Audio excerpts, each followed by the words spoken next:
So my interest in Willem's work started with the fact that he works with conceptual art. I appreciate art, I love art, but there's always something in the concept of art that I like, that story behind the artwork. And that is what I found in Willem's work, is that you have to understand a certain context, you have to understand a certain concept in order to understand the work. When I started to collect Willem's works, I received one of his Kyk Afrikaans silk screens as a wedding gift. And we had it up in our house, and people would walk past and ask, "What is this?" And the fact that people would stop and ask, "What is this?" was the fascinating part for me. Because people start to ask questions and they want to know more about the artwork, and it provoked conversation. I started in about 2010, 2011 with some of his older works where he worked with parts that fit into each other. Those are works like Gibbous and Tafelboek and Kasboek and so. I thought, but these works almost function in a way like music. They have separate individual parts, but if they come together, they form this whole. And in music, you sit with exactly the same thing where you have separate parts, but if you start to put them together in a certain sequence, you find a whole. But may it be a phrase or a passage or a whole section. And I tried to translate the concepts that we used in the music to see if I can do something very similar in music than what is actually present in the sculptures themselves. That was the first type or category of my work with Willem's work. Then later I got to know the blind alphabet works. They're scattered all over. Like the letter B specifically is in 3 different collections in South Africa. So MTN has the letter B, and they have the first 40 sculptures.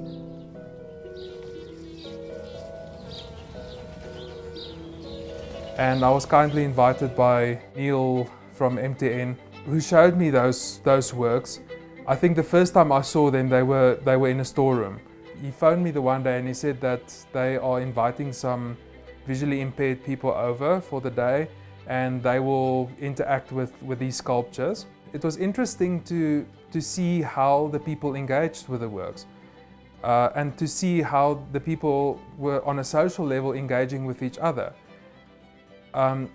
I've never thought about it that way, but you see visually impaired people or blind people taking selfies with the artworks in their hands and sending it straight away to their friends. The concerning part was that many of the people were complaining that their backs start to hurt because they have to bend over slightly to read the braille. They're not used to the braille on the aluminium plates because they're used to reading the braille on paper. And some of them just simply couldn't read braille at all. So there were some challenges with these works, and I started chatting to Neil and said, well, why don't we do a voiceover for these works? The wind blowing predominantly from the one side. And have someone to explain the concept. And that slowly evolved into adding music to the works in order to amplify the understanding of these works. And the sound aspect is important because it's the one sense that is not in engagement with the sculpture. And because blind people already had to give up one of their senses that they don't have, we're trying to add another sense that's not currently present. It's not a compromise, but just from a supportive point of view, to support them in understanding what the artwork is about. So the music was inspired in different ways. Some of the sculptures reminded me, and I'm sure many people, of a specific music instrument. Not necessarily the sound. Sometimes it is the sound, but sometimes the way that the instrument would look like, the actual instrument. Some of the others are or has to do with the idea that we have from a Western African perspective of sounds in our minds and how we grew up, that background of what a sound should be like, or association, and to link that with those sculptures. Like the Batragian that Willem mentioned is a good example, where you have the gyro that you scrape, and there's very little doubt that anyone will mistake that for something else other than the sound of a frog. But then you have works that are a little bit more challenging, like the Bifarius. For example, you have 2 rows of little square blocks, and that's it. If people have to engage with that is what they have. And the concept is tricky to understand. But the part that excited me was the fact that there were 2 rows of 6 blocks on each row, which gives you a total of 12 blocks. And in Western music, if you include all the semitones, you have 12 semitones in music, and those are the tones that people work with. So it's 12 and that's it. And there's a composition technique that was developed by 20th century composers, like Schoenberg was one of the pioneers in that, with the 12-tone music. And that music had a very mathematical approach, which I love using in my own music, and that also comes back then to Willem's mathematical approaches with some works. But that you have 6 notes on the one hand and 6 notes on the other hand. Complementary, they form 12 notes, 12 different notes. But the 6 notes that you have on the one side and the 6 notes that you have on the other side form a mirror image of each other, although they're different. So I started working with that we have exactly the same thing that forms different parts, but together it gives you 12 tones.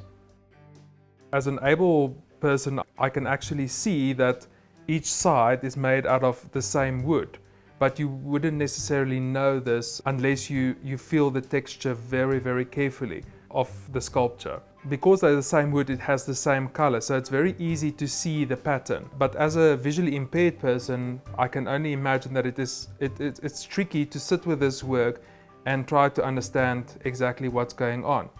But by adding the concept and translating this concept of the 12 tones, I try to give this idea that there are 6 tones on each side. I worked a lot with panning in stereo. In your one ear you would hear this row's notes, and this row's notes you would hear in the other ear. So this was a different category where I worked with the concept of the artwork, and I tried to translate that concept into music.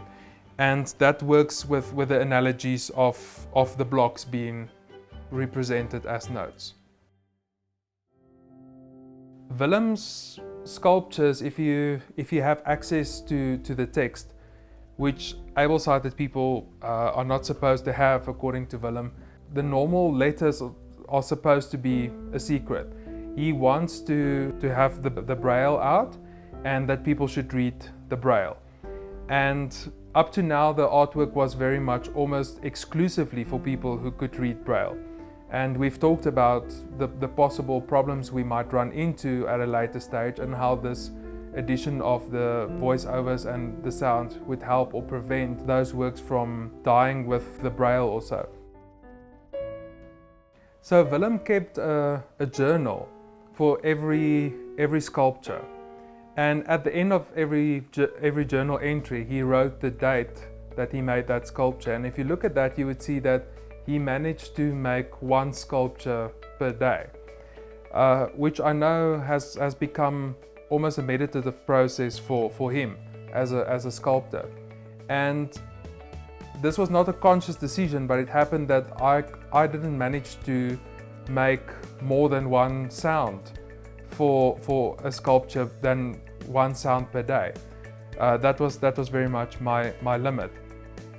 The reason why it took so long is because it started from a conceptual idea, which is challenging, because as a composer working with an orchestra or any musical instrument, you work from a perceptual idea. You have your instruments that you work with. So let's take a string quartet for example. If I'm writing for a string quartet, I know exactly which instruments I'm writing for. I know what the scope and the range of the instrument is. I know what type of sounds you can produce on the instrument. I know which techniques are more difficult than others. So I have a very good perceptual idea of what my limitations are and the sound wall that I can explore. So you work from a perceptual idea, and often people find it challenging then to add the more conceptual parts like the form and the structure and the patterns into the music. But this approach that I followed with Willem's music, and I had no other choice, was the other way around. It was a more conceptual approach because it works with the concept of the artwork. So that concept is something that is in your head, and I know what it should sound like and I know what I want to do, but to get that actual sound was the challenge and the thing that took all the time, because I had to search for sounds. Often you have to go through several thousands of libraries and sounds, and some sounds are very similar to other sounds. So a lot of this involved listening to sounds and finding instruments and reading up about instruments and trying to understand why this instrument might be the best fit or maybe not the best fit to this, or how can this sound digitally be manipulated to fit this specific concept. So the process was a lot of listening, a lot of experimental work on trying to get that specific sound, combining certain sounds. And it happened that there were just simply sounds that I couldn't find, or sounds that I was just not satisfied with, and I had to make field recordings or use field recordings of some sounds and incorporated that into the sound that I wanted to make for these sculptures. So the sounds are short, but it's kept short because people interact for a short while with these sculptures. So my idea is that it should last for as long as people would actually feel the sculpture. And if you take into consideration that there are 40 sculptures and people spend an average of about 2 minutes per sculpture, that's already over an hour that they would just spend with one set of artworks, which is actually very special. I don't know about any other artwork really in any gallery where people would probably spend an hour or half an hour, even 10 minutes with one specific artwork. So I'm trying to keep it short but very concise to give as much information as possible in that short time. And that was also a challenge, because in composition you often work with a piece of music that is 20 minutes long. So you have a very long time to build up to your story and repeat your narrative and make your statement twice, or build it up and let it cool down again, reach your climax whenever you want.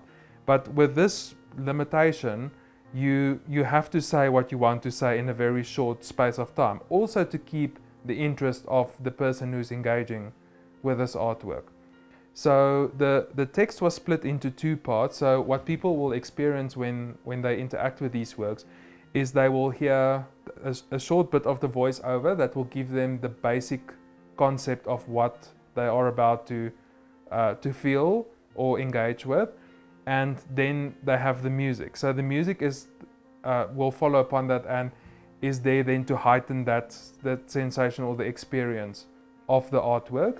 And if people are more interested in the artwork or the actual process by Willem, then they can simply carry on by listening to the second part of the voiceover, which will automatically start after the music. Or they can simply put the artwork back in the box and move on to the second artwork. Because the artworks are now opening themselves up for able-sighted people, but as well as blind people, we decided to go with a QR codes that will be added to the lid of each box. Any person who has a cell phone and has a QR scanner on their cell phone simply need to just move their phone over the box and the phone will scan it automatically.